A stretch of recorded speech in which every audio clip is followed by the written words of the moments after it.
Hello, my name is Mrs. Peters, and as you know, we are well through the first quarter of our school year. I'd like to take you on a short journey just to let you know where we are, where we're going, and how do we close the gap. Let's look at where we are with our students. Right now, you as the parents, you set up a learning environment for your child in order for them to practice their reading, their writing, and their math. So every day they know where to go when they return home from school. You've also connected to Class Dojo, simply because you as the parent like to get current messages and comments about what your child is doing in the classroom. You can also get comments and information on what's going on the school campus.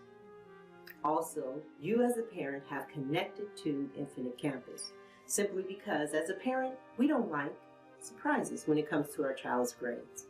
So you are able to check your child's grades weekly or daily if you like. For my class, I upload grades pretty much every Friday. Why? Simply because I like my students to know after all the hard work that they did all week, they know what they've earned. And for those who don't do any work, they know what they've earned as well. I also like to have a plan for those students who are doing the work and working hard for the upcoming school week.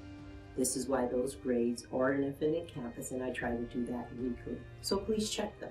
Your child checks their grades on Fridays or Mondays. Now, let's look at where we're going. The goal for your child is to have them prepared for fourth grade content. So, this is one of the analogies that I like to use with my students. We, as third graders, the very first day they arrive on campus, they've all jumped into this little wagon. And everyone is in the wagon.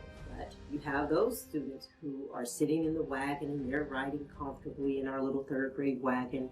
And then you have those kids who are bouncing in the wagon, bouncing out of the wagon, bouncing in the wagon, bouncing out of the wagon. And then you have those students who are just always, constantly running in behind that wagon, trying to catch up.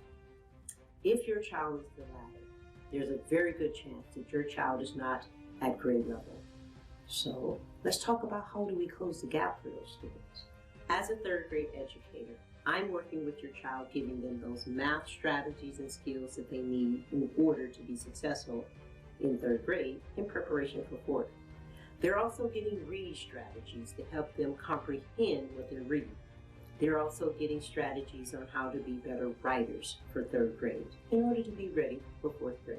So with that being said, here's another analogy. If you want your child to be good in basketball, baseball, or even soccer, guess what, Mom and Dad? Your child has to do the practice. Academics is no different. If you want your child to be good at reading, writing, or math, and then we always throw in the social studies and the science, your child must do the practice. Doing the practice allows them to get better at what they're doing. Here's the third grade wagon, right here. Here's your child. If your child is not on this wagon will not stop for your child. Your child is constantly playing catch up because the wagon is moving. Hopefully your child gets a little closer each week to that wagon.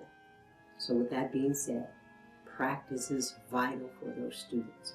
And even if your child is at grade level, you still want them to do the practice so they don't fall behind. Some of those kids wake up and they found out that they've fallen off the wagon and we're still moving. The goal and my point is to make sure your children are practicing those skills on a daily basis. The ones who are not on the wagon, they do not have an option of practicing their homework some days. Please have an enjoyable fall break. You know how to reach me. Stay healthy and stay safe.